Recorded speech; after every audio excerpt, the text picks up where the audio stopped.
Marijos valgiai pradėjo veiklą 2002 metais, maitindami 200 vaikų Malavyje. Šiandien daugiau nei 2 milijonai skurstančių vaikų kasdien gauna Marijos valgius mokykloje.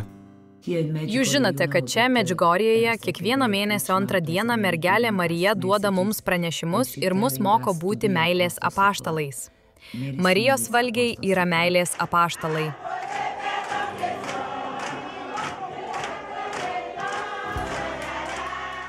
Tai daug daugiau nei maitinimas ir švietimo programa, tai daro didžiulę įtaką daugeliui. Dauguma iš jų visą dieną prieš ateidami į mokyklą nieko nevalgė. Dabar jie turi paskatą ateiti į mokyklą, tapti bendruomenės dalimi, jie pavalgo, todėl geba susikaupti. Kai su jais kalbės, jie dabar sako, nori būti gydytojų, teisininkų. Švietime jie staiga išvelgia galimybę. Turėjau didelę tikimybę tapti gangsteriu. Tačiau laimiai suradau Marijos valgius. Suradau mokyklą. Marijos valgiai maitina mane jau beveik 12 metų. Dabar pradedu turėti naują svajonę ir suprasti, kad iš manęs gali išeiti kažkas gero, ne tik blogo. Kai lankai šios bendruomenės, tėvai, motinos, vaikai nekantrauja, norėdami atsistoti ir pasakyti, tai tikrai pakeitė mūsų gyvenimus. Tai padarė įtaką jų gyvenimai, tai pakeitė jų nuostatą, padidino pasiekimus ir perkeitė jų gyvenimus. Gana sunku suvokti, kaip greitai ir kaip labai tai išaugo. To šaltinis yra Medžiugorjė ir siekis atsiliepti į Dievo motinos čia išsakytą kvietimą į šventumą. Apie 1980-uosius, būdamas paaugliu, su savo broliais ir seserimis nuvyko į Medžiugorję. Ir tai iš tiesų pakeitė mūsų gyvenimus daugeliu būdų.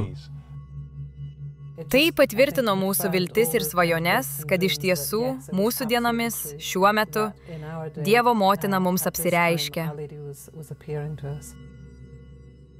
Buvo malonė žinoti, kad mūsų dangiškoji motina buvo su mumis. Ir kad visas mūsų gyvenimas tam tikrų subtilių būdų pasikeis. Nuo pat pirmos kelionės žinojome, jog mūsų gyvenime įvyks esminis pokytis, kad mums tai reikia pasitikėti mūsų dangiškąją motiną, kasdien stengtis vykdyti Dievo valią ir mums paaiškės, ką tiksliai jie yra mums suplanavusi. Tai pradėjo aiškėti, kai mano abu tėvai pajuto, jog Dievas juos kviečia paversti savo namus rekolekcijų namais, šeimos maldos namais. Tai buvo nuostabu, didžiulė dovana mums. Visi tie nuostabūs žmonės pradėjo atvykti į mūsų namus. Tai bėgo metai ir Bosnijoje prasidėjo karas. Mums visiems tai buvo siaubinga, kažkas, ko niekada nebūtume galėję įsivaizduoti. Mūsų namuose buvo ypatingai liūdna, nes toji šalis mums reiškia labai daug. Joje buvo Medžiugorjė. Turbūt pradėjome suprasti Dievo motinos plano toje vietoje didumą.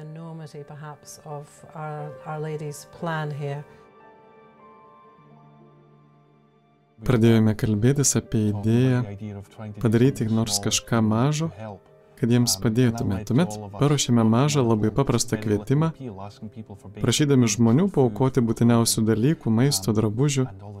Žmonės pradėjo siųsti visus tos dalykus čia, tad paprašiau tėčio paskolinti jo pašiūrę, kad galėtume sukrauti tas dovanas, kurios buvo atsiunčiamas. Kažkas dovanojo seną Land Roverį, mes jį prikrovėme, nuvežėme į pabėgėlių stovyklą šalia Medžiugorjės ir išdalinome pagalbos siuntą. Kai grįžau namo, radau čia prikrautą kalną maisto ir drabužių, kuriuos žmonės nesiliovė siuntė. Tuomet meldžiausi ir mąsčiau apie tai ir galiausiai nusprendžiau išeiti iš darbo. Pardaviau savo namą, kažkas man davė sunkvežimį ir tiesiog pradėjau važinėti į Bosniją pirmyn ir atgal. Metams bėgant mūsų darbas plėtėsi, įsitraukėme į namų statybą apleistiems vaikams Rumunijoje, sveikatos klinikų statybą Liberijoje žmonėms nukentėjusiems nuo baisaus pilietinio karo. Darėme daug skirtingų darbų. Nebuvome susitelkę ties kokiu nors vienu dalyku. 2002-aisiais perskaitėme pranešimus apie baisų badą ištikusi Malavį. Tais metais pirmą kartą nuvykome ir viename iš kaimų sutikau šeimą, kurios motina buvo bemirštanti, vyras jau miręs. Tada paklausiau vyriausiojo vaiko, vardu Edvardas, sėdinčiu šalia jos. Jam buvo apie 14 metų. Mums besikalbant klausiu jo: Edvardai, kokių turi vilčių, siekių, svajonių? Jis pažvelgė į mane ir pasakė: norėčiau turėti pakankamą maisto pavalgyti ir vieną dieną pradėti lankyti mokyklą. Ir tai buvo viskas, visi jo siekiai būnant 14 metų. Edvardo žodžiai tikrai rado atgarsį manyje. Jie paskatino apie tai daugiau susimastyti. Netrukus po to mes pradėjome Marijos valgius. Ta paprasta iniciatyva, kasdien suteikti vieną valgį mokykloje alkanam vaikui, kad būtų patenkintas jo būtinas poreikis maistui. Tačiau tuo pat metu siekiame šalinti jų skurdo priežastį, galindami juos eiti į mokyklą, kad jie gautų išsilavinimą, padėsianti išsilaisvinti iš skurdo.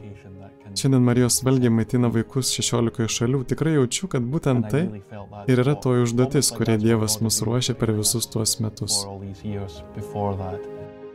Aš tokia laiminga, kad egzistuoja Marijos valgiai, nes pažindama palaimintąją motiną Mariją, pasilikdama su ja tiek metų, patyriau jos motiniškumą, kaip labai ji kenčia dėl mūsų vargų. Ir esu tikra, kad ji šypsosi žvelgdama į Marijos valgius, nes jie padeda tiems, kuriems tikrai to reikia. Nuostabu pagalvoti, kad šiandien daugiau kaip 2 milijonai vaikų kasdien gauna Marijos valgius.